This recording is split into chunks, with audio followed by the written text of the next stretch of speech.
ഞാൻ ചെയ്തത് തെറ്റാണെന്ന് പറഞ്ഞ് മാപ്പ് പറഞ്ഞ് സോഷ്യൽ മീഡിയയിൽ അപ്ലോഡ് ചെയ്തില്ല എന്നുണ്ടെങ്കിൽ ഉറപ്പായിട്ടും ഞാൻ എല്ലായിടത്തും കൊണ്ട് കേസ് കൊടുക്കും. ഓക്കെ, ഇതാ സ്മൃതിക്കെതിരെ ശക്തമായിട്ട് ജസ്ന സലീം വീണ്ടും എന്തൊക്കെയോ പറഞ്ഞു വന്നിട്ടുണ്ട്.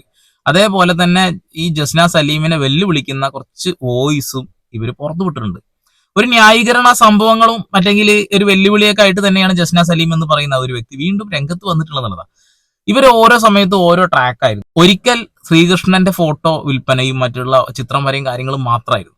അത് കഴിഞ്ഞ് കേക്ക് മുറി, മറ്റുള്ള വെല്ലുവിളികൾ, ഹൈന്ദവർക്ക് പ്രാർത്ഥിക്കാനുള്ള അവസരം ഉണ്ടാക്കി കൊടുത്തു എന്നുള്ള സ്റ്റേറ്റ്മെന്റുകൾ, അങ്ങനെ കുറെ സാധനങ്ങൾ. പിന്നെ BJP എന്നെ സഹായിച്ചു, BJP എന്നെ ദ്രോഹിച്ചു, RSS എന്നെ ദ്രോഹിച്ചു, എന്നെ ജീവിക്കാൻ സമ്മതിക്കുന്നില്ല, അങ്ങനെ ഇങ്ങനെയൊക്കെ പറഞ്ഞിട്ട് കുറെ സാധനങ്ങളായിട്ട് ഒരു രംഗത്ത് വന്നു. അതൊക്കെ കഴിഞ്ഞിട്ട് പിന്നെ കുറെ ചേച്ചിമാരെ ഒക്കെ എന്തൊക്കെയോ പറഞ്ഞിട്ടുള്ള കുറച്ച് കണ്ടന്റും കാര്യങ്ങളൊക്കെ ആയിട്ട് മുന്നോട്ട് വന്നു. അത് കഴിഞ്ഞ് ഇപ്പൊ ഇതാ ഇങ്ങനെ ഒരു സാന്നിധ്യം വന്നിട്ടുള്ളത്. അതായത് ഒരു പെൺകുട്ടി ഇവർക്കെതിരെ 2 വീഡിയോ ചെയ്തു. ഇവർക്കെതിരെ എന്ന് പറയുമ്പോൾ ഇവരുടെ ആ ഒരു ആറ്റിറ്റ്യൂഡിനെതിരെ മാത്രമാണ് വീഡിയോ ചെയ്തിട്ടുള്ളത്. ഒരു അസഭ്യം പോലും പറയാതെ ഇവരുടെ കപടമുഖം പുറത്തേക്ക് കാണിക്കുന്ന രീതിയിൽ ഇവർ സോഷ്യൽ മീഡിയയിൽ ഇട്ട വീഡിയോസും കാര്യങ്ങളൊക്കെ വെച്ച് റിയാക്ട് ചെയ്തൊരു പെൺകുട്ടി സ്മൃതി എന്ന പേര്. ഇപ്പൊ അവരെ വളരെ മോശപ്പെട്ട രീതിയിൽ ചിത്രീകരിക്കുന്ന ഒരു കാര്യമാണ് ഇപ്പൊ നമ്മൾ കണ്ടുകൊണ്ടിരിക്കുന്നത്. അവരെന്തോ ഗർഭചിത്രം നടക്കാൻ വേണ്ടിയിട്ട് ഒരു ആശുപത്രിയിൽ പോയി അവിടുന്ന് പേര് മാറ്റിയിട്ടാണ് ചെയ്തത്, അത് ഞാൻ കണ്ടു, അത് ഞാൻ ഒളിഞ്ഞു കേട്ടു എന്നൊക്കെ പറഞ്ഞിട്ട് അവര് നിയമ നടപടികളുമായിട്ട് മുന്നോട്ട് പോയി. അപ്പോ ഇവിടെയുള്ള നിയമ സംവിധാനങ്ങളെയൊക്കെ വെല്ലുവിളിക്കുകയാണ്. തെറ്റ് ചെയ്യാത്തവൻ എന്തിനു ഭയക്കണം ഇല്ലേ? നമ്മൾ ഒരാൾ തെറ്റ് ചെയ്തിട്ടില്ലെങ്കിൽ കാലം അത് തെളിയിക്കില്ലേ? പിന്നെ എന്തിനാണ് ഓരോരുത്തർ ഭയക്കുന്നത്? ഞാൻ ഇന്നലെ ഒരു വീഡിയോ ചെയ്ത് പോസ്റ്റ് ചെയ്തിട്ടുണ്ടായിരുന്നു. ആ കുട്ടി തെറ്റൊന്നും ചെയ്തിട്ടില്ലേ? ആ കുട്ടി എന്തിനാ ഇത്ര വെപ്രാളപ്പെടുന്നത്? ആ കുട്ടി എന്തിനാ ഇങ്ങനെ ടെൻഷൻ ആവുന്നത്? ചാച്ചി തെറ്റൊന്നും ചെയ്തിട്ടില്ലെങ്കിൽ പിന്നെ എന്തിനാണ് 2 വട്ടം ഞരമ്പ് മുറിച്ചത്? ചേച്ചി തെറ്റ് ചെയ്തിട്ടില്ലെങ്കിൽ താങ്കൾ അങ്ങനെ നിൽക്കല്ലേ വേണ്ടത്? പോരാടുകയല്ലേ വേണ്ടത്? പ്രതികരിക്കാൻ പാടില്ലല്ലോ. പ്രതികരിക്കാതെ മിണ്ടാതിരിക്കണം. എന്റെ പൊന്നു ചേച്ചി, നിങ്ങളെ ആരോ ഉപദ്രവിച്ചു എന്ന് പറയുന്ന ഒരു വീഡിയോ മുന്നേ നിങ്ങൾ പത്രസമ്മേളനമൊക്കെ വിളിച്ചു. നിങ്ങളെ സപ്പോർട്ട് ചെയ്ത് വീഡിയോ ചെയ്തൊരു മനുഷ്യനാണ് ഞാൻ. അതായത് അമ്മയെയും പെങ്ങളെയും കണ്ടാ തിരിച്ചറിയുന്നവരാണ് നമ്മൾ. ഈ സമൂഹത്തിൽ സ്ത്രീകൾക്ക് നേരെ നടക്കുന്ന ഇത്തരം വൃത്തികെട്ട മനോഭാവങ്ങളെ എതിർത്ത് സംസാരിക്കുന്ന വ്യക്തിയാണ് ഞാൻ. നിങ്ങളെ അന്ന് സപ്പോർട്ട് ചെയ്ത മനുഷ്യനാണ് ഞാൻ. അത് നിങ്ങൾ മറക്കരുത്. എന്നിട്ട് താങ്കൾ തന്നെ ഒരു പെൺകുട്ടിയെ, വിവാഹം പോലും കഴിയാത്ത ഒരു പെൺകുട്ടിയെ മോശപ്പെട്ട രീതിയിൽ ചിത്രീകരിക്കേണ്ട കാര്യം എന്താണ്? അവർ പ്രതികരിക്കാതിരിക്കോ? പിന്നെ നിങ്ങൾ പ്രതികരിച്ചല്ലോ. നിങ്ങൾക്കെതിരെ നിങ്ങൾ എന്തൊക്കെയോ കേസുകൾ, പേരൊന്നും പറഞ്ഞില്ല, പല കേസുകൾക്കെതിരെ നിങ്ങൾ പ്രതികരിക്കുകയാണ് ചെയ്തിട്ടുള്ളത്. 2 തവണ അരിഞ്ഞില്ലേ? എന്തിന്? അത്രേ അവരും ചെയ്തിട്ടുള്ളൂ. നിങ്ങൾ എന്തിനാണ് ചെയ്തത്? നിങ്ങളെ ആളുകൾ ഉപദ്രവിച്ചു, സഹിക്കാൻ വയ്യാതെ നിങ്ങളെ നുണ പറഞ്ഞു എന്നാ പറയുന്നത്. പല കാര്യങ്ങളും നുണയല്ല എന്നുള്ളത് ഇപ്പൊ കുറെ കാര്യങ്ങളൊക്കെ മനസ്സിലായിട്ട് ഇങ്ങനെ ഏകദേശം തെളിഞ്ഞു വരുന്നുണ്ട്. ഈ ഒരു പെൺകുട്ടിക്കെതിരെ നിങ്ങൾ വർത്താനം പറഞ്ഞ പിന്നെ കൈയും കെട്ടി നോക്കിയിരിക്കണം, അവർ പ്രതികരിക്കും. ഞാൻ പറഞ്ഞത് പച്ചക്കള്ളമാണെന്ന് പറഞ്ഞിട്ട് അതും ആ കുട്ടി ഇന്നലെ തൊട്ടിട്ട് എനിക്ക് ഇൻസ്റ്റാഗ്രാമിൽ മെസ്സേജ് ചെയ്തുകൊണ്ടിരിക്കുക. എൻ്റെ അടുത്ത് തെളിവുകളുണ്ട്. അപ്പോൾ ഇന്നലെ തൊട്ടിട്ട് ഇൻസ്റ്റാഗ്രാമിൽ മെസ്സേജ് ചെയ്തുകൊണ്ടിരിക്കുകയും അതേപോലെ ഇന്ന് രാവിലെ തൊട്ട് എന്നെ കോൾ ചെയ്യുകയും ചെയ്തിട്ടുണ്ടായി. ഞാൻ കോൾ റെക്കോർഡ് സഹിതം എൻ്റെ കയ്യിലുണ്ട് കേട്ടോ. അപ്പോൾ ആ കുട്ടി പറയുന്നത് എന്താ വെച്ചാൽ, ഞാൻ ചെയ്ത വീഡിയോ റിമൂവ് ചെയ്യുകയും കൂടെ ആ കുട്ടിയോട് മാപ്പ് പറഞ്ഞൊരു വീഡിയോ ചെയ്ത് പോസ്റ്റ് ചെയ്യുകയും ചെയ്യണം, ഇല്ലെങ്കിൽ വർഗീയവാദിയാക്കിയിട്ട് എന്നെ മുദ്ര കുത്താൻ ശ്രമിക്കും എന്ന് വെച്ചാൽ ആ കുട്ടി ഒരു ഹിന്ദു ആയതുകൊണ്ടാണ് ആ കുട്ടീനെ കുറിച്ച് അങ്ങനെ പറഞ്ഞത് എന്ന് വരുത്തി തീർക്കാൻ ആ കുട്ടി ശ്രമിക്കുന്നു. ഞാൻ പറഞ്ഞു, നീ ചെയ്തോ. ആ കുട്ടി അങ്ങനെ കഷ്ടപ്പെടേണ്ട കാര്യമൊന്നുമില്ല. ഏകദേശം ജനങ്ങൾക്ക് എല്ലാ കാര്യങ്ങളും വ്യക്തമായിട്ട് മനസ്സിലായിട്ടുണ്ട് എന്നുള്ളതാണ്. നിങ്ങൾ എന്തൊക്കെ കാർഡുകൾ ഇറക്കുമെന്ന് നമുക്ക് വ്യക്തമായിട്ട് ഇപ്പോൾ അറിയാം. അതുകൊണ്ട് പിന്നെ ആ ഒരു പെൺകുട്ടിക്ക് നിങ്ങൾ ഇതാണെന്ന് പറഞ്ഞു വരേണ്ട കാര്യമില്ല. എന്റെ പൊന്നു ചാച്ചി, എന്തിനാണ് ഈ സമൂഹത്തിൽ നല്ലപോലെ ജീവിക്കുന്ന ആളുകളൊക്കെ അങ്ങനെ വൃത്തികേടുകൾ പറയുന്നത്? ഇതൊക്കെ നിങ്ങൾക്ക് ഭയങ്കര മാർക്കറ്റ് ഉണ്ടാവുന്നതാണ് നിങ്ങൾ ധരിച്ചു വെച്ചിരിക്കുന്നത്. ഇപ്പൊ നിങ്ങളെ സപ്പോർട്ട് ചെയ്യുന്ന ആളുകൾ ഇത് കണ്ട് ചിരിക്കാൻ വേണ്ടി വരുന്നവരാ. ഇപ്പൊ നിങ്ങളെ സപ്പോർട്ട് ചെയ്യുന്നവരെന്നാണ് പറയുന്നത്. സോറി, നിങ്ങളെ സപ്പോർട്ട് ചെയ്യുന്നവരാണോ? നിങ്ങൾ ഇടുന്ന വീഡിയോന്റെ കമന്റ് ബോക്സ് നിങ്ങൾ തന്നെ ഒന്ന് കാണുക. അപ്പൊ തന്നെ നെഞ്ചു പൊട്ടി നിങ്ങൾ ചത്തോളൂ. നിങ്ങൾ 2 വട്ടം ട്രൈ ഒക്കെ ചെയ്തില്ല, അതിന്റെ ആവശ്യമില്ല. നിങ്ങളുടെ കമന്റ് ബോക്സ് ഒന്ന് നിങ്ങൾ വായിച്ചാൽ മതി. അത് കാണുമ്പോൾ തന്നെ അങ്ങ് മേലോട്ട് പൊക്കോളൂ. അത്രക്ക് നല്ല കമന്റാ. അതിൻ്റെ വോയിസ് ഡീറ്റെയിൽസ് സഹിതം എൻ്റെ കയ്യിലുണ്ട്. ഞാൻ പറഞ്ഞു, നീ ചെയ്തോ, നോ പ്രോബ്ലം. ആ കുട്ടി തെറ്റ് ചെയ്തിട്ടുണ്ടോ ഇല്ലയോ എന്നുള്ളത് എനിക്കോ ആ കുട്ടിക്കോ ആ കുട്ടിയുടെ വീട്ടുകാർക്കും നല്ല അസലായിട്ട് അറിയാം.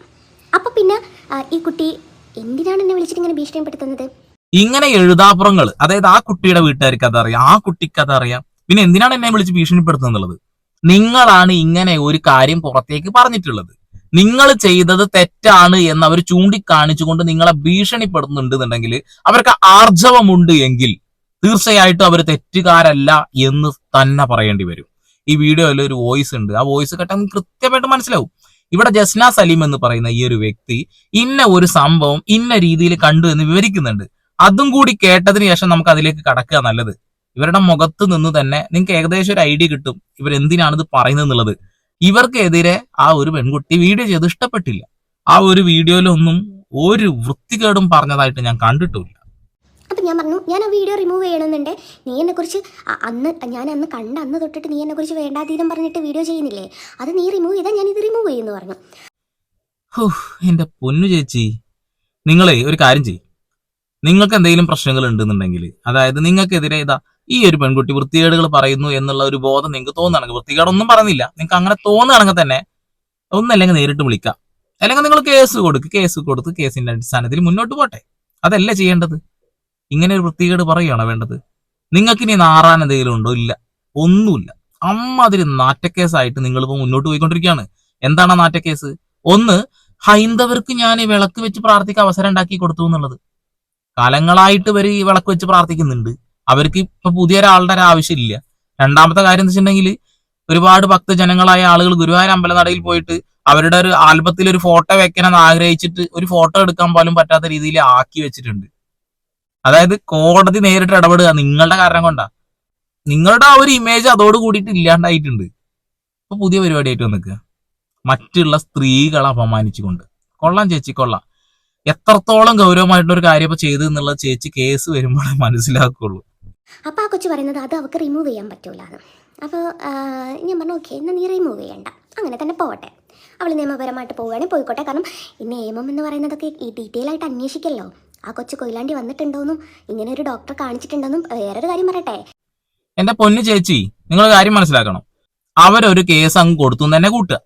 ചേച്ചിയുടെ അടുത്ത് വന്നു കഴിഞ്ഞിട്ടുണ്ടെങ്കിൽ അവരത് അന്വേഷിച്ച് അവര് വന്നിട്ടുണ്ടായിരുന്നു, ഇവര് വന്നിട്ടുണ്ടായിരുന്നല്ലേ, അതാണല്ലേ ഇതാണല്ലേ പറഞ്ഞിട്ട് ആ കേസ് തള്ളി പോകുന്നാണ് വിചാരിച്ചത്. അല്ലെങ്കിൽ നിങ്ങൾ കെട്ടിച്ചമച്ച ഈ ഒരു കഥ പോലീസുകാർ അന്വേഷിച്ചിട്ട് ആ ഒരു കേസ് ഊരുന്നാണ് വിചാരിച്ചത്. ഇല്ല, അങ്ങനൊന്നുമില്ല. നിങ്ങൾ അപമാനപ്പെടുത്തിയിട്ടുള്ളത് ഒരു പെൺകുട്ടിയെയാണ്, വിവാഹം കഴിക്കാത്ത പെൺകുട്ടിയെയാണ്, വൃത്തികേടുകളാണ് പറഞ്ഞിട്ടുള്ളത്. ഈ ഒരൊറ്റ കാരണം കൊണ്ട് അവർ കേസ് കൊടുത്തിട്ടുണ്ടെങ്കിൽ അതിൻ്റെതായ പ്രശ്നങ്ങൾ ഉണ്ടാവും. ഇപ്പൊ നിങ്ങൾ വളരെ ബുദ്ധിമതിയാണ്. കാരണം കേസ് കൊടുത്തു കഴിഞ്ഞാൽ വീഡിയോ ഡിലീറ്റ് ചെയ്യിക്കാൻ പറയും. അപ്പൊ അതിന് മുന്നേ തന്നെ താങ്കൾ തന്നെ എല്ലാം ഡിലീറ്റ് ചെയ്തുകൊണ്ടിരിക്കുന്നുണ്ട്. 1 മണിക്കൂർ 2 മണിക്കൂർ മുതൽ താങ്കൾ അത് ഡിലീറ്റ് ചെയ്തുകൊണ്ടിരിക്കുക. പക്ഷെ നിർഭാഗ്യവശാൽ അങ്ങനെ ഇടുന്ന വീഡിയോസ് ഒക്കെ അവരും മറ്റുള്ള ആളുകളൊക്കെ ഇങ്ങനെ ഡൗൺലോഡ് ചെയ്ത് വെച്ചിട്ടുണ്ടാവും. അതുകൊണ്ട് ചേച്ചിക്ക് എന്തെങ്കിലും പറയാനുണ്ടെങ്കിൽ അത് നേരിട്ട് പോയിട്ട് വിളിച്ച് പറയേ. എന്തെങ്കിലും ഇപ്പൊ കോൺടാക്ട് ഉണ്ടെന്നല്ലേ പറഞ്ഞിട്ട് അങ്ങ് പറഞ്ഞ് പ്രശ്നം പരിഹരിക്കുക. വളരെ മോശമാണിത്. നിങ്ങളുടെ വൈബ് എന്താണെന്നും നിങ്ങളുടെ ഇപ്പൊ ഏകദേശം ഒരു ആറ്റിറ്റ്യൂഡ് എന്താണെന്നൊക്കെ ഞങ്ങൾക്ക് മനസ്സിലായിട്ടുണ്ട്, പൂർണ്ണമായിട്ടും മനസ്സിലായിട്ടുണ്ട്. എന്നിട്ടും കുറെ എണ്ണം ഇവരുടെ ചാനലിൽ പോയിട്ട് ഫോളോ ചെയ്തിട്ട് ഇത് കാണുന്നു, സബ്സ്ക്രൈബ് ചെയ്ത് കാണുന്നു. എന്തിനറിയോ? ഈ കമന്റ് ഇടാൻ വേണ്ടിയിട്ടാ. അവരെ പറഞ്ഞാൽ മതിയല്ലോ. ഞാൻ റിസപ്ഷനിൽ ഷീട്ട് എടുക്കാൻ പോകുന്ന സമയത്താണ് എൻ്റെ മുമ്പിൽ ഒരു പയ്യൻ, സുധീഷ് എന്ന് പറഞ്ഞിട്ട് ഒരു പയ്യന് ഈ ഡോക്ടറെ കാണിക്കാൻ വേണ്ടിയിട്ട് അവിടെ ഷീട്ട് എടുത്തുകൊണ്ടിരിക്കുകയാണ്. അപ്പോൾ ഈ പെണ്ണിൻ്റെ പേര് മാറ്റിയാണ് അവർ പറഞ്ഞത്. അപ്പോൾ മാറ്റി പറഞ്ഞ സമയത്ത് ഞാൻ അത്ര ശ്രദ്ധിച്ചില്ല. അപ്പോൾ ഹസ്ബൻഡ് നെയിം കൊടുത്തത് സുധീഷ് എന്ന് പറഞ്ഞിട്ടോ. സുധീഷ് എന്ന് പറഞ്ഞൊരു പയ്യൻ്റെ കൂടെയാണ് ഇവൻ വന്നത്. ഇനി അവൻ്റെ പേര് കറക്റ്റാണോ എന്നുള്ളത് എനിക്കറിയില്ല. അപ്പോൾ അവൻ ഷീട്ട് എടുത്ത് വാ എന്ന് പറഞ്ഞപ്പോൾ ഞാൻ ഈ കൊച്ചിനെ എവിടെയോ കണ്ട് പരിചയമുണ്ടല്ലോ എന്നപ്പോൾ എനിക്ക് തോന്നിയത് യൂട്യൂബർ അല്ലേ. അപ്പോൾ ഇതിൻ്റെ പേര് യഥാർത്ഥത്തിൽ എനിക്കറിയാം. ഇവിടുന്ന് ആ പയ്യൻ പറഞ്ഞ പേരല്ലല്ലോ ഇതിൻ്റെ യഥാർത്ഥത്തിലുള്ള പേര്. അപ്പോഴാണ് ഞാനൊന്ന് ശ്രദ്ധിക്കുന്നത്. അങ്ങനെ ഞാൻ അവിടെ നിന്ന് ഷീട്ട് എടുത്ത് അപ്പോൾ ഞാനിത് എങ്ങോട്ടാണ് പോകുന്നതെന്ന് നോക്കിയ സമയത്താണ് ഗൈനക്കിൻ്റെ അടുത്തേക്കാണ് പോകുന്നത്. അങ്ങനെ ഞാൻ അവിടെ ചുറ്റിപ്പറ്റി കാര്യങ്ങളൊക്കെ ഒന്ന് ഒരു ചുളൂലറിഞ്ഞ സംഭവങ്ങളാണ്. അപ്പം ഇങ്ങനെ ഒരു സംഭവമുണ്ട്, അത് അവിടെ നിന്ന് ചെയ്ത് തരുമോ എന്നറിയാൻ വേണ്ടിയിട്ട് പേരും നാളൊക്കെ മാറ്റി പറഞ്ഞിട്ടാട്ടോ ഇവിടെ വന്നിരിക്കുന്നത്. അതാണ് ഇത്ര ധൈര്യം എന്നുള്ളത്. എനിക്ക് സംശയം എന്താ വെച്ചിട്ടുണ്ടെങ്കിലേ, ചിലപ്പോ ഇവരുടെ രൂപസാദൃശ്യമുള്ള വല്ലവരും കണ്ടിട്ടുണ്ടാവും. തീർച്ചയായിട്ടും അതന്നെയാണ് സാധ്യത. ഇവരത് തെറ്റിദ്ധരിക്കപ്പെട്ടിട്ട് ഈ ഒരു പെൺകുട്ടിയാണ് എന്ന് അങ്ങ് പറഞ്ഞ് പരത്തിയതാണ്. ഒരു തർക്കം ആ കാര്യത്തിൽ വേണ്ട. അത് ഞാൻ എന്താണ് ഇങ്ങനെ ഉറപ്പിച്ച് പറയുന്നത് വെച്ചിട്ടുണ്ടെങ്കിൽ, തീർച്ചയായിട്ടും നിങ്ങൾ ഇതിലൊരു വോയിസ് വരുന്നുണ്ട്, ഞാൻ പറഞ്ഞല്ലോ. ആ വോയിസ് കേട്ടാൽ നിങ്ങൾക്ക് തന്നെ മനസ്സിലാവും. ഇവര് ചിലപ്പോൾ രൂപസാദൃശ്യമുള്ള ഒരാളെ കണ്ടിട്ടുണ്ടാവും. അതിനെ ഒരു തെറ്റും ചെയ്യാത്ത ഒരു പെൺകുട്ടി ഇതിലേക്ക് വലിച്ചിടുക എന്ന് പറയുമ്പോൾ മോശമല്ലേ? എന്നോട് പറഞ്ഞു കൊയിലാണ്ടി വന്ന് ഹോസ്പിറ്റലിൽ വന്ന് കച്ചറ ഉണ്ടാക്കും പോലും. എന്നിട്ട് കൊയിലാണ്ടി ഹോസ്പിറ്റലുകാരെ കൊണ്ട് എൻ്റെ പേരിൽ കേസ് കൊടുപ്പിക്കും. ഞാൻ പറഞ്ഞു നീ കൊടുപ്പിച്ചോ, നോ പ്രോബ്ലം. കാരണം CCTVയും അവിടുത്തെ റെക്കോർഡും കാര്യങ്ങളൊക്കെ ഉണ്ടല്ലോ. അപ്പോൾ പേര് നമുക്ക് മാറ്റി പറയാൻ പറ്റിയാലും CCTVയിൽ നീ തന്നെയല്ലേ ഉണ്ടാവുക. എന്റെ പൊന്നു ചേച്ചി, നിങ്ങളോട് ഞാൻ അവിടെ വന്ന് പ്രശ്നം ഉണ്ടാക്കി നിങ്ങൾക്കെതിരെ കേസ് കൊടുക്കുന്ന പറഞ്ഞ ആർജവമുണ്ടല്ലോ, ആ ഒരു ആർജവം മാത്രം മതി ഈ ജനങ്ങൾ മുഴുവൻ നിങ്ങൾ പറഞ്ഞ ഈ വാക്കുകൾ നുണയാണ് എന്ന് സ്ഥിരീകരിക്കാൻ. ഒരു തർക്ക കാര്യത്തിൽ വേണ്ട.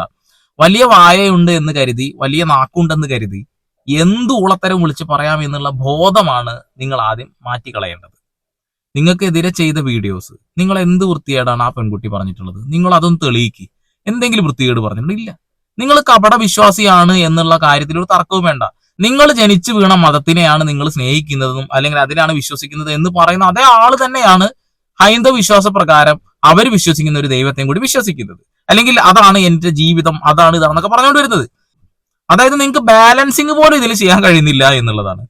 അപ്പൊ ഇതൊക്കെ ആളുകൾ കാണുമ്പോൾ തീർച്ചയായിട്ടും തട്ടമിട്ടുകൊണ്ടാണ് നിങ്ങൾ മുന്നേ നടന്നിരുന്നത്, അത് ഈ ഒരു കാര്യങ്ങൾക്കാണ് എന്നൊക്കെ വീഡിയോസ് കാണുന്ന ആളുകൾക്ക് മനസ്സിലാവില്ലേ? അരിഭക്ഷണം കഴിക്കുന്ന ആളുകളല്ലേ ഞങ്ങള്. അപ്പൊ ഇവിടെയുള്ള കുറെ ആളുകൾ ഒരു മുസ്ലിം പെൺകുട്ടി വരച്ച ഒരു ചിത്രട്ടാ, അത് നമ്മളെ കണ്ണനായിട്ടാ വരച്ചിട്ടുള്ളത്. ആ ഒരു മാർക്കറ്റിംഗ് തന്ത്രം തന്നെയാണ് നിങ്ങൾ ഉപയോഗിച്ചത്. അത്യാവശ്യം പൈസ ഉണ്ടാക്കി നിങ്ങൾ തന്നെ സമ്മതിക്കുന്നു, നിങ്ങൾ വീട് വെച്ച കഥയും നിങ്ങൾ സമ്മതിക്കുന്നു, ഇങ്ങനെ എല്ലാ കാര്യങ്ങളും സമ്മതിച്ചു തരിക. അടുത്ത എനിക്ക് എന്റെ ഉപ്പായും ഉമ്മയും ഹജ്ജിന് പറഞ്ഞേക്കണം എന്നാ പറയുന്നത്. അങ്ങനെ ഹജ്ജിന് ഈ ഒരു പണം കൊണ്ട് നിങ്ങൾ ഉപ്പാനും ഉമ്മയും പറഞ്ഞേച്ചു കഴിഞ്ഞിട്ടുണ്ടെങ്കിൽ അത് അള്ളാഹു സ്വീകരിക്കൂല എന്നുള്ള കാര്യവും നിങ്ങൾക്കറിയാം. പക്ഷെ എന്താ ചെയ്യാ, പുതിയ ഓരോ ട്രിക്കായിട്ട് വരുന്നു, വേറെന്ത്. ഈ കുട്ടിക്ക് ആകെ വെപ്രാളം. ഈ കുട്ടി തെറ്റ് ചെയ്തിട്ടില്ലെങ്കിൽ ഈ കുട്ടി എന്തിനാണ് നിങ്ങളുടെയൊക്കെ സപ്പോർട്ട് എനിക്ക് വേണം, ഞാൻ അങ്ങനെ പറയാനേ ചിന്തിക്കാനേ പാടില്ല എന്നൊക്കെ പറഞ്ഞിട്ട് ചെയ്യുന്നത്? അപ്പം ഈ കുട്ടിയുടെ ഭാഗത്ത് എന്താണ് ശരിയാണോ തെറ്റാണോ എന്നുള്ളത് നിങ്ങൾക്ക് തന്നെ മനസ്സിലായല്ലോ. തീർച്ചയായിട്ടും ഞങ്ങൾക്ക് മനസ്സിലായി. തെറ്റ് ചെയ്യാത്ത ഒരാളാണെന്നുണ്ടെങ്കിൽ പ്രതികരിക്കും, തെറ്റ് ചെയ്ത ഒരാളാണെന്നുണ്ടെങ്കിൽ അവൻ തലയും താഴ്ത്തി മിണ്ടാതിരിക്കും. അത് എല്ലാവർക്കും അറിയുന്ന കാര്യം. ഇവിടെ ഞങ്ങൾക്ക് മനസ്സിലായി, അവർ നന്നായിട്ട് പ്രതികരിക്കുന്നുണ്ട്. അപ്പൊ തെറ്റ് അവർ ചെയ്തിട്ടില്ല എന്ന് അത് കേൾക്കുമ്പോൾ തന്നെ ചേച്ചിയെ ഞങ്ങൾക്ക് മനസ്സിലാവുന്നുണ്ട് കേട്ടോ. ഞാൻ ഈ വിഷയം ഇനി സംസാരിക്കുന്നില്ല എന്ന് വിചാരിച്ചതാണ്. കാരണം ഞാൻ സത്യാവസ്ഥ തുറന്നു പറഞ്ഞു. ഇനി അവിടെ കഴിഞ്ഞു. മനസ്സിലാക്കേണ്ടവർക്ക് മനസ്സിലാക്കാം, ഇല്ലാത്തവർക്ക് മനസ്സിലാക്കണ്ട എന്ന് കരുതിയതാണ്. നിങ്ങൾ എന്തെങ്കിലും ഒരു സ്റ്റേറ്റ്മെന്റ് പുറത്തേക്ക് കൊടുത്തിട്ടിട്ട് ഒരാളുടെ ലൈഫ് കുട്ടിച്ചോറാക്കാനുള്ള ശ്രമവും നടത്തിയിട്ട് പറയാണ് മനസ്സിലാക്കേണ്ടവർ മനസ്സിലാക്കിയാൽ മതി എന്നുള്ളത്. നിങ്ങൾക്ക് യാതൊരു റൈറ്റും ഇല്ലല്ലോ അതിന്. ഇപ്പോ ആ ഒരു പെൺകുട്ടി ചെയ്യുന്ന വീഡിയോസിൽ എന്തെങ്കിലും പ്രശ്നം ഉണ്ടെങ്കിൽ അത് ചൂണ്ടിക്കാണിക്കാം, ഒരു തെറ്റുമില്ല. സോഷ്യൽ മീഡിയയിൽ ഇടുന്ന ഒരു വീഡിയോ ആണ്, ആ വീഡിയോസ് നമുക്ക് റിയാക്റ്റും ചെയ്യാം, ഒരു പ്രശ്നമില്ല. നിങ്ങൾ ഇടുന്ന വീഡിയോസിന് റിയാക്ട് ചെയ്യാൻ ഒരു പ്രശ്നമില്ല, നമുക്ക് അതിനുള്ള റൈറ്റ് ഉണ്ട്. നേരെ തിരിച്ച് ഒരു അലിഗേഷൻ ആണ് നിങ്ങൾ പറയുന്നത്, ഒരു ഫേക്ക് അലിഗേഷൻ. ഒരു പെൺകുട്ടി ഇങ്ങനെ ചെയ്തു എന്നുള്ള ഒരു നുണയാണ് നിങ്ങൾ പറയുന്നത്. അത് നിങ്ങൾ വളരെ നിസാരവൽക്കരിക്കുക, അങ്ങ് ഇട്ടു, ഇനി നിങ്ങളായി നിങ്ങളെ പാടായി എന്നുള്ളത്. അതൊന്നും പറഞ്ഞ് ഈ വിഷയത്തിൽ നിന്ന് ഊരിപ്പോകാൻ കഴിയില്ല എന്റെ പൊന്നു ചാച്ചി. നിങ്ങൾ ഇവിടെയുള്ള നിയമ സംവിധാനങ്ങളെയും വെല്ലുവിളിച്ചിട്ട് ഇങ്ങനെ മുന്നോട്ട് പോയാൽ നടക്കുന്ന കാര്യമാണ് ചേച്ചിയെ. അവര് കേസ് കൊടുത്തിട്ടുണ്ട്, ഇനി വരാൻ പോണതൊന്നും വഴി തങ്ങൂല ചേച്ചിയെ. അതൊക്കെ നേരെ അല്ല ടാക്സി വിളിച്ചങ്ങ് വന്നോളൂ. ഇന്ന് രാവിലെ ആ കുട്ടി വിളിച്ച സമയത്ത് ഞാൻ വീഡിയോ കോൾ ചെയ്ത് സകല ഡീറ്റെയിലും പറഞ്ഞു കൊടുത്തു, സകല കാര്യങ്ങളും പറഞ്ഞു കൊടുത്തു. അപ്പോഴും അവൾക്ക് വേണ്ടത് ഞാൻ റിമൂവ് ചെയ്യുക വീഡിയോ, ഞാൻ മാപ്പ് പറഞ്ഞ് അവളുടെ കാല് പിടിച്ച് മാപ്പ് പറയണം. നടക്കുന്ന കേസാണോ അത്? കാരണം നീ തെറ്റ് ചെയ്തിട്ടില്ലെങ്കിൽ കൊച്ചേ ഞാൻ എന്നാത്തിനാണ്? നീ തെറ്റ് ചെയ്തിട്ടില്ലെങ്കിൽ ഞാൻ എന്നാത്തിനാണ് മാപ്പ് പറയുന്നുള്ളതാ. നിങ്ങൾ ചെയ്ത തെറ്റിന് നിങ്ങൾ മാപ്പ് പറയണ്ടേ? ആ ഒരു പെൺകുട്ടി അത് ചെയ്തിട്ടില്ല എന്ന് ഞങ്ങൾക്ക് ആ വോയിസ് കേൾക്കുമ്പോൾ മനസ്സിലാവുന്നുണ്ട്, അവർ കറക്റ്റ് പറയുന്നുണ്ട് എല്ലാ കാര്യങ്ങളും. നിങ്ങളൊരു ഇല്ലാവചനം വിളിച്ചു പറഞ്ഞിട്ട് ആ കുട്ടി മാപ്പ് പറയണമെന്ന് പറയുമ്പോ ഞാനെന്തിനാ പറയുന്നത്, ഞാനെന്തിനാ ചെയ്യുന്നേ എന്നാണോ പറയേണ്ടത്? മാളികാപുറത്തേറിയ മന്നന്റെ മാറിൽ മാറാപ്പ് എന്തൊരു സാധനം അത് അഭവൻ, അത് നിങ്ങൾക്ക് കേട്ടിട്ടുണ്ടല്ലോ.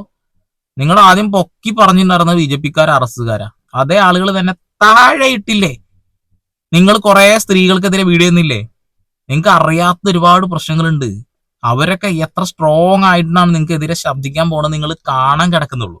അത് നിങ്ങൾ മനസ്സിലാക്കിയാൽ കൊള്ളാം. ഓക്കെ, അതായത് ഒന്നിൽ നിന്നും ഒന്നിലേക്ക് ഒരു കുരുക്ക് വീഴുമ്പോൾ അടുത്ത കുരുക്കിലേക്ക് ഇങ്ങനെ വീണുകൊണ്ടിരിക്കുകയാണ് നിങ്ങൾ.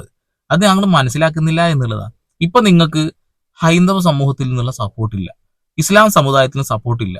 നിങ്ങൾക്ക് എവിടുന്ന് സപ്പോർട്ടുള്ളത്? നിങ്ങൾ തിരിഞ്ഞു നോക്കി, നിങ്ങളുടെ നിഴല് പോലും ചിലപ്പോൾ നിങ്ങളുടെ കൂടെ ഉണ്ടാവില്ല. അതടക്കം എന്നോ മയ്യത്തായി പോയിട്ടുണ്ടാവും. അത്രക്ക് ഭ്രാന്തായിട്ടുണ്ടാവും ആ നിഴലിനടക്കം. അത്രേ ഉള്ളൂ.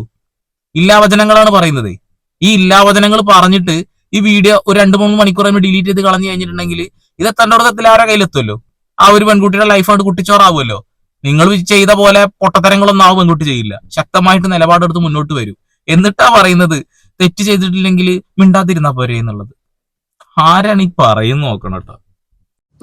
അപ്പോൾ ആ കുട്ടി സൈബർ സെല്ലിൽ കൊടുത്തിട്ടുണ്ടല്ലോ, എനിക്കൊരു കുഴപ്പമില്ല. കാരണം അന്വേഷണം വരും, അന്വേഷണം വന്നാലല്ലേ ഇതിന്റെ സത്യാവസ്ഥ മനസ്സിലാവുള്ളൂ എല്ലാവർക്കും. അന്വേഷണം വന്നാലല്ലേ എന്റെ പൊന്നി ചേച്ചി ജയിലിൽ പോവുള്ളൂ അല്ലേ? ഞങ്ങള് കാത്തിരിക്കുന്നുണ്ട് കേട്ടാ. പിന്നെ വേറൊരു കാര്യം എന്നോട് പറഞ്ഞു, ഞാൻ വരയ്ക്കുന്ന കൃഷ്ണന്റെ കണ്ണ് ചത്ത് കിടക്കുകയാണോ അല്ലേ? അപ്പോൾ ഞാൻ ചോദിച്ചു, കൊച്ചെ നിന്റെ കണ്ണിന് എന്തെങ്കിലും കുഴപ്പമുണ്ടോ? ആ കുഴപ്പമുണ്ട്. എന്നിട്ട് ഞാൻ പറഞ്ഞു, ആദ്യം നീ നിന്റെ കണ്ണ് റെഡിയാക്കിട്ടോ, എന്നിട്ട് കൃഷ്ണനെയും എന്നെയൊക്കെ കുറ്റം പറഞ്ഞാൽ പോരേന്ന്. സ്മൃതി എന്ന് പറയുന്ന ഒരു ഹൈന്ദവ സഹോദരിയാണല്ലോ അല്ലെ? ഇവിടെ മതം പറയേണ്ട ആവശ്യമില്ല, എന്നാലും ഈ വിഷയത്തിൽ ഒന്ന് പറയുകയാണേ. അവര് ഇഷ്ടപ്പെടുന്ന, അവർ വിശ്വസിക്കുന്ന ആ ഒരു കണ്ണന്റെ ചിത്രമായിട്ട് ജസ്ന സലീം വരച്ച ചിത്രങ്ങൾ തോന്നുന്നില്ല എന്ന് കൂട്ടുക. ആ കണ്ണ് ഒരു ഉറങ്ങിയ കണ്ണ് പോലെ തോന്നുന്നു എന്ന് പറയുന്നു എന്ന് കൂട്ടുക. അത് ജസ്ന സലീം പറയുന്നത് നിന്റെ കണ്ണ് പോയി ശരിയാക്കുക എന്ന് പറഞ്ഞിട്ട് എന്ത് കാര്യമുള്ളത്? കാരണം ഈ മതവിശ്വാസിയായിട്ടുള്ള ആ ഒരു സ്ത്രീ അവര് പറയാ എന്റെ കണ്ണന്റെ ചിത്രം വരച്ച് അവരെ അവഹേളിക്കുന്നു എന്ന് പറഞ്ഞ കഴിഞ്ഞു. ഞാൻ എന്ത് കുത്തിവരട്ടാലും എന്ത് വരച്ചാലും എന്റെ മുഖം തന്നെ വരച്ചാൽ അത് കണ്ണനാണെന്ന് പറഞ്ഞാൽ ഈ പൊട്ടന്മാര് വിശ്വസിക്കുന്നു പറഞ്ഞ ആളാണ് ഈ ജസ്ന സലീം. ഇവിടെയുള്ള ഒരു RSSകാരനും നട്ടല്ലില്ല എന്നാണ് അത് കണ്ടാൽ തന്നെ മനസ്സിലാവും. ഇവര് വലിയ ഹിന്ദുക്കൾക്ക് വേണ്ടി സംസാരിക്കുന്നവരാണല്ലോ. ആരെങ്കിലും പ്രതികരിച്ച ഒന്നും ഉണ്ടായില്ല. എന്റെ മുഖം ഞാൻ വരച്ച് കൃഷ്ണനാണെന്ന് പറഞ്ഞ വിശ്വസിക്കും ഇവിടെയുള്ള ഹിന്ദുക്കൾ എന്നാ പറഞ്ഞതേ. എന്താ ചെയ്യാ? സ്മൃതി എന്ന് പറയുന്ന പെൺകുട്ടി ഒരു വിശ്വാസിയായിട്ടുള്ള ഒരു പെൺകുട്ടിയാണെങ്കിൽ അവര് പറയുന്നു നിങ്ങൾ വരയ്ക്കുന്ന ചിത്രങ്ങള് ആ ഒരു കണ്ണ് ശരിയല്ല എന്ന് പറയുമ്പോ നിങ്ങൾക്ക് അതിൽ യാതൊരു റൈറ്റും ഇല്ല. നിങ്ങൾ തന്നെ മറ്റൊരു കാര്യം പറഞ്ഞു, യേശു ക്രിസ്തുവിനെ ഞാൻ വരച്ചു കഴിഞ്ഞിട്ടുണ്ടെങ്കിൽ അത് തെറ്റിക്കഴിഞ്ഞാൽ വലിയ പ്രശ്നമാവും എന്നുള്ളത്. അത് കുറെ ആളുകൾ വരച്ച് നല്ല മനോഹരമായ ചിത്രങ്ങൾ ഉണ്ടത്രേ. അപ്പൊ അതൊന്നും തമ്മിൽ ആളുകൾ യോജിച്ച് നോക്കി എന്നെ ചിലപ്പോൾ അടിച്ചു ഓടിക്കുന്നുള്ളത്. ഇവിടെ ഹിന്ദുക്കൾ പൊട്ടന്മാരാണെന്നാ പറഞ്ഞുകൊണ്ടിരിക്കുന്നത്. കൊള്ളാം. ഏതായാലും ഇതിന്റെ സത്യാവസ്ഥ എത്ര ആൾക്ക് മനസ്സിലായി എന്നുള്ളത് എനിക്ക് ഏകദേശം മനസ്സിലായി. കാരണം അത്രമേൽ റീച്ച് ചെയ്ത് പോകുന്നുണ്ട്. അത്രമേൽ റീച്ച് പോണത് ചേച്ചി ഇടത്തൊക്കെ കമന്റ് ബോക്സ് നോക്കി. ഞാൻ നേരത്തെ പറഞ്ഞ പോലെ ഇത് കണ്ട നിങ്ങൾ നെഞ്ചു പൊട്ടിച്ചാവും. അമ്മാതിരി കമന്റ് മുഴുവൻ നിങ്ങൾക്ക് എതിരാണ്. ഒരാള് നിങ്ങളെ സപ്പോർട്ട് ചെയ്യുന്നില്ല. സ്മൃതിയുടെ വീഡിയോന്റെ അടിയിൽ പോയിട്ട് കമന്റ് ഒന്ന് വായിക്കി ചേച്ചി. ചേച്ചി ചെയ്ത വീഡിയോന്റെ അടിയിൽ പോയിട്ട് കമന്റും ചേച്ചി നോക്കിയേ. ഇത് റീച്ചിലേക്ക് എത്തുന്നതേ താങ്കളെ എന്തൊക്കെയോ പറഞ്ഞുകൊണ്ട് അത് റീച്ചിൽ പോയതാ, വേറെ ഒന്നും ഉണ്ടല്ല. എന്തായാലും സ്മൃതി പറഞ്ഞ കുറച്ച് വോയിസ് ഇവര് പുറത്തു വിട്ടണമെന്ന് കാണാം. ഞാൻ ചെയ്തത് തെറ്റാണെന്ന് പറഞ്ഞ് മാപ്പ് പറഞ്ഞ് സോഷ്യൽ മീഡിയയിൽ അപ്ലോഡ് ചെയ്തില്ല എന്നുണ്ടെങ്കിൽ ഉറപ്പായിട്ടും ഞാൻ എല്ലായിടത്തും കൊണ്ട് കേസ് കൊടുക്കും. ഞാൻ BJPയിലും കൊടുക്കും, കോൺഗ്രസിലും കൊടുക്കും, എല്ലായിടത്തും കേസ് കൊടുക്കും. എല്ലാ പൊളിറ്റീഷ്യന്മാരുടെ അടുത്തും ഞാൻ കൊണ്ട് കേസ് കൊടുക്കും. എവിടെ വേണമെങ്കിലും ഞാൻ കേസ് കൊടുക്കും. പിന്നെ നിന്നെ സപ്പോർട്ട് ചെയ്യുന്ന ആരും സപ്പോർട്ട് ചെയ്യാതിരിക്കാനുള്ള വഴി എനിക്കറിയാം. ഞാൻ കൊയിലാണ്ടി ആശുപത്രി പോകും. ആശുപത്രി പോയിട്ട് കൊയിലാണ്ടി ആശുപത്രി ഞാൻ വന്നു ഇങ്ങനെ ചെയ്തു എന്ന് പറഞ്ഞ ഒരു സ്ത്രീ ഇതുപോലെ ചെയ്തു, ഇതുപോലെ വീഡിയോ ഇട്ടു എന്ന് പറഞ്ഞ് ഞാൻ കൊയിലാണ്ടി ആശുപത്രി പോയിട്ട് അവിടുത്തെ എല്ലാ ലിസ്റ്റും എല്ലാ സകലമാന സാധനവും എടുത്ത് ആ ആശുപത്രിക്കാരെയും കൊണ്ട് പോലും ഞാൻ കേസ് കൊടുപ്പിക്കും. കാരണം ഒരു ആശുപത്രിയെ കുറിച്ചിട്ടും കൂടിയാണ് അനാവശ്യം പറഞ്ഞത്. കേസ് കൊടുപ്പിക്കട്ടെ. ഞാൻ അവിടെ പോകും. എനിക്കിപ്പോൾ എന്ത് സംഭവിച്ചെന്ന് പറഞ്ഞു കഴിഞ്ഞാൽ ഞാൻ ആ കൊയിലാണ്ടി ആശുപത്രി പോകും. ഒരു ഹോസ്പിറ്റൽ ഉൾപ്പെടെ വന്ന് എന്റെ കൂടെ വന്ന് കേസ് പറയുവാണെന്നുണ്ടെങ്കിൽ ഉറപ്പായിട്ട് നീ അകത്ത് കിടക്കും. അത് വേണ്ടെന്നുണ്ടെങ്കിൽ ഞാൻ ഇപ്പൊ പറയുവാണ്, അത് വേണ്ടെന്നുണ്ടെങ്കിൽ ഡിലീറ്റ് ചെയ്തിട്ട് മാപ്പ് പറഞ്ഞ് വീഡിയോ ഇട്ടോ. കേട്ടില്ലേ? ഈ ഒരു ഒറ്റ വോയിസ്, ഈ ഒരു ആർജവം, ഇത് മാത്രം മതി സ്മൃതി എന്ന് പറയുന്ന പെൺകുട്ടി ക്ലീൻ ഷീറ്റ് കിട്ടാൻ. ജസ്ന സലീം പറഞ്ഞ എല്ലാ കാര്യങ്ങളും കല്ല് വെച്ച നുണയാണെന്നും ആ പെൺകുട്ടിയെ തകർക്കാൻ വേണ്ടി നുണ പറഞ്ഞതാണ് എന്നും ഈ ഒരു ഒറ്റ വോയിസിലൂടെ അറിയാം. കഴിഞ്ഞ വീഡിയോയിൽ നമ്മളൊരു വോയിസ് ഇട്ടിട്ടുണ്ട്. ജസ്ന സലീം പറയുന്നത് നുണ പ്രചരിപ്പിക്കുമ്പോൾ കിട്ടുന്ന പ്രശ്നങ്ങൾ നിങ്ങൾ മനസ്സിലാക്കണം, നിന്നെ ഞാൻ കൊടുക്കും എന്നുള്ള കാര്യം പറഞ്ഞിട്ടുള്ളത്. അതായത് ആ പെൺകുട്ടിയെ ഞാൻ തകർക്കും, ഇല്ലാണ്ടാക്കും എന്നാ പറഞ്ഞിട്ടുള്ളത്. ഇവിടെയുള്ള നിയമ സംവിധാനങ്ങളൊക്കെ അങ്ങോട്ടും ഇങ്ങോട്ടും നോക്കി കൊഞ്ഞലം കുത്തി കളിക്കുക. ഇങ്ങനെ ആ ഒരു പെൺകുട്ടിയുടെ ലൈഫ് തകർക്കാൻ വേണ്ടി ശ്രമിക്കുന്ന ജസ്ന സലീമിനെ പോലെയുള്ള ആളുകളെയൊക്കെ നിയമത്തിന് ഭയാണോ ചോദിക്കുക. അതേപോലെ തന്നെ ഹൈന്ദവ സമുദായത്തെ കുറിച്ച് പറഞ്ഞ് നിങ്ങൾ കേട്ടല്ലോ, അവർക്കൊന്നും പറയാൻ പോലുമില്ല. നിങ്ങൾ ആര് സപ്പോർട്ട് ചെയ്യുന്നുണ്ടെന്ന് വിചാരിക്കുന്നു? നിങ്ങൾ ആരും സപ്പോർട്ട് ചെയ്യുന്നില്ല. എന്റെ പൊന്നു ജസ്ന സലീമേ, നിങ്ങൾക്ക് എന്തെങ്കിലും പ്രശ്നങ്ങൾ എന്തെങ്കിലുമൊക്കെ തോന്നുന്നുണ്ടെന്നുണ്ടെങ്കിൽ അത് നേരിട്ട് വിളിച്ച് ചോദിക്കുക, പറയുക, എന്തെങ്കിലുമൊക്കെ ചെയ്യ്. അല്ലാതെ ഇല്ലാ വചനങ്ങൾ പറഞ്ഞിട്ട് ഒരാളെ ലൈഫ് തകർക്കാനൊന്നും ശ്രമിക്കല്ലേ. ഇവിടെയുള്ള ആളുകൾ ഇതും നോക്കിയിട്ട് ഇങ്ങനെ കൊഞ്ഞലം കുത്തിരിക്കൂല. എല്ലാവരുടെ അടുത്ത് റിയാക്ട് ചെയ്യും, എല്ലാവരുടെ അടുത്ത് ഷെയർ ചെയ്യും, എല്ലാവരും നിങ്ങൾക്കെതിരെ വീഡിയോ ചെയ്യും. ഒരു തർക്ക കാര്യത്തിൽ വേണ്ട. നിങ്ങൾ മറ്റുള്ള കാര്യങ്ങൾ വെച്ചിട്ടായിരുന്നു ഇത്രയും കാലം മുന്നോട്ട് വരുന്നത്. ഇപ്പൊ ഒരു പെൺകുട്ടിയുടെ ലൈഫ് വെച്ചിട്ട് തട്ടിക്കളിക്കാൻ പോവാ. അതൊന്നും സമ്മതിക്കൂല. നമ്മളെല്ലാവരും ആ കുട്ടിയുടെ കൂടെ നിൽക്കന്നെ ചെയ്യും. ആ ഒരു വോയിസ് കേട്ടപ്പോ തന്നെ നമുക്ക് മനസ്സിലായി ആ ഒരു പെൺകുട്ടിയുടെ ഭാഗത്ത് തെറ്റില്ല എന്നുള്ളത്. ആർജവത്തോട് കൂടിയിട്ട് പറയാ, കേസ് ഞാൻ കൊടുക്കും, മാപ്പ് ഞാൻ പറയിക്കുന്നുള്ളത്. നിങ്ങൾ മാപ്പ് പറയില്ല എന്ന് പറഞ്ഞിട്ടൊന്നും ഒരു കാര്യമില്ല. എനിക്ക് ഈ വീഡിയോ കാണുന്ന ആളുകളോട് ഒന്നേ പറയാനുള്ളൂ, ഇങ്ങനെയുള്ള ആളുകളെ സബ്സ്ക്രൈബ് ചെയ്തിട്ടും ഫോളോ ചെയ്തിട്ടും നിങ്ങൾ സപ്പോർട്ട് ചെയ്യല്ലേ, ദയവ് ചെയ്ത് സപ്പോർട്ട് ചെയ്യല്ലേ. ഇവിടെ ഒരുപാട് നന്മകളുണ്ട്. ആ നന്മകളെ പിന്നാലെ പോ, ഇങ്ങനെയുള്ള തിന്മകളുടെ പിന്നാലെ പോകാതിരിക്കും. പിന്നെ എന്തിനാ നീ വീഡിയോ ചെയ്തെന്നാണ് ചോദിക്കുന്നുണ്ടാവും ആൾക്കാർ. അവരോട് എനിക്ക് ഒന്നേ പറയാനുള്ളൂ, ഒരു പെൺകുട്ടിയുടെ ലൈഫ് തട്ടിക്കളിക്കാൻ നോക്കുമ്പോൾ അത് നോക്കി നിൽക്കാൻ പറ്റുമോ? പറ്റില്ല. നമുക്കുണ്ട് അമ്മയും പെങ്ങന്മാരൊക്കെ. അതുകൊണ്ട് ഇത്തരം കാര്യങ്ങൾ വരെ പ്രതികരിക്കുക തന്നെ ചെയ്യും. അതേപോലെ തന്നെ ഇവരുടെ വിഷയത്തിലൊക്കെ വീഡിയോ ചെയ്ത ഞാൻ ഒരു വൃത്തികേട് ഈ സ്ത്രീയെ കുറിച്ച് ഞാൻ പറഞ്ഞിട്ടില്ല. ഇവർ ചെയ്ത കുറെ പ്രശ്നങ്ങളെ കുറിച്ച് ചൂണ്ടിക്കാണിക്കുന്നു. ഇവിടെ ഗുരുവായൂർ അമ്പലനടയിലെ പ്രശ്നങ്ങൾ എല്ലാവർക്കും അറിയാം, ഞാൻ വിശദീകരിക്കുന്നില്ല. അതിനെ കുറിച്ചിട്ട് തീർച്ചയായിട്ടും നമ്മൾ ചെയ്യുക തന്നെ ചെയ്യും. എല്ലാ മതത്തെയും ഒരേപോലെ ഇഷ്ടപ്പെടുന്ന ഒരു വ്യക്തിയാണ് ഞാൻ. എന്റെ വീഡിയോസ് കണ്ടാൽ നിങ്ങൾക്ക് മനസ്സിലാവും. ഞാൻ എവിടെ തെറ്റ് കണ്ടാലും ചൂണ്ടിക്കാണിക്കും ചെയ്യും. ഒരു തർക്ക കാര്യത്തിൽ വേണ്ട. അതിന്റെ പേരിൽ തല പോച്ച പോട്ടെ എന്ന് സത്യത്തിന്റെ കൂടെ നിലനിൽക്കും. എന്തെങ്കിലും തെറ്റ് പറ്റിയത് തിരുത്തും ചെയ്യും. ഒരു തർക്ക കാര്യത്തിലുണ്ട. ഒരാളൊരു തെറ്റ് പറ്റിയത് തിരുത്തി കഴിഞ്ഞിട്ടുണ്ടെങ്കിൽ അപ്പൊ തന്നെ ഓ മറ്റാനോ മറച്ചാനോ ഒന്നും പറഞ്ഞ ഒരു കാര്യമില്ല. നമ്മൾ ചെയ്യുന്നത് നമ്മളെ മനസാക്ഷിക്ക് വേണ്ടിയിട്ടാണ് ചെയ്യുന്നത്. ഇപ്പൊ ഈ വിഷയവുമായി ബന്ധപ്പെട്ടുകൊണ്ട് ഞാൻ ഇന്നലെ ഒരു വീഡിയോ ചെയ്തിട്ടുണ്ടായിരുന്നല്ലോ. ആ ഒരു സാഹചര്യം എനിക്ക് വീഡിയോ എടുക്കാൻ പറ്റുന്ന സാഹചര്യം ഒന്നുമില്ല. അവിടെ വെച്ചിട്ട് പോലും ഞാൻ ആ വീഡിയോ ചെയ്തെന്ന് വെച്ചിട്ടുണ്ടെങ്കിൽ ആ വീഡിയോ കണ്ടപ്പോൾ സത്യം പറയുകയാണെന്നുണ്ടെങ്കിൽ ഇപ്പൊ സ്മൃതിയുടെ എല്ലാ വീഡിയോ കണ്ട ഒരാളാണ് ഞാൻ. അതിൽ ഈ ജസ്ന സലീമിനെ വൃത്തിയേട് വളരെ ഞാൻ കേട്ടിട്ടില്ലേ. അവർ സത്യസന്ധമായിട്ട് കാര്യം പറഞ്ഞിട്ടുള്ളത്. ഇല്ലാവചനങ്ങൾ ആരാ പറഞ്ഞിട്ടുള്ളത്? ആരും ഇല്ലാവചനം ഞാൻ കണ്ടിട്ടില്ല കേട്ടോ. ആ കുട്ടി നിങ്ങളെ ഇല്ലാവചനം പറയുന്നത് ഈ ഹൈന്ദവ മതവിശ്വാസ പ്രകാരമുള്ള കുറെ കാര്യങ്ങൾ നിങ്ങൾ അതിലേക്ക് കയറി വന്നിട്ട് അവരെ ശരിക്ക് ബുദ്ധിമുട്ടിക്കുന്നുണ്ട്. അത് മനസ്സിലാക്കുക. നിങ്ങൾ അവരെ മാത്രമല്ല ബുദ്ധിമുട്ടിക്കുന്നത്, നിങ്ങൾ നിൽക്കുന്ന ആ ഒരു മതത്തെ കൂടി നിങ്ങൾ ഉപദ്രവിക്കുന്നുണ്ട് എന്നുള്ള കാര്യം മനസ്സിലാക്കണം. ഞാൻ കൂടുതൽ കാടൊന്നും കയറുന്നില്ല. കാര്യം മനസ്സിലായി. സ്മൃതി എന്ന പെൺകുട്ടി അങ്ങനെ ഒരു തെറ്റ് ചെയ്തിട്ടില്ല. ആ ഒരു പെൺകുട്ടിയെ കുറിച്ചിട്ട് ഇവരുതാ ഇങ്ങനെ ഓരോ നുണകൾ പ്രചരിപ്പിക്കുന്നു. അത് നുണ തന്നെയാണ് എന്ന് ഈ വോയിസ് കേട്ട ഏതൊരു മനുഷ്യനും മനസ്സിലാവും. അപ്പൊ വീണ്ടും വരട്ടാ. പരമാവധി ഷെയർ ചെയ്യുക. ചാനൽ താല്പര്യം ഉണ്ടെങ്കിൽ സബ്സ്ക്രൈബ് ചെയ്യുക. ഓക്കെ.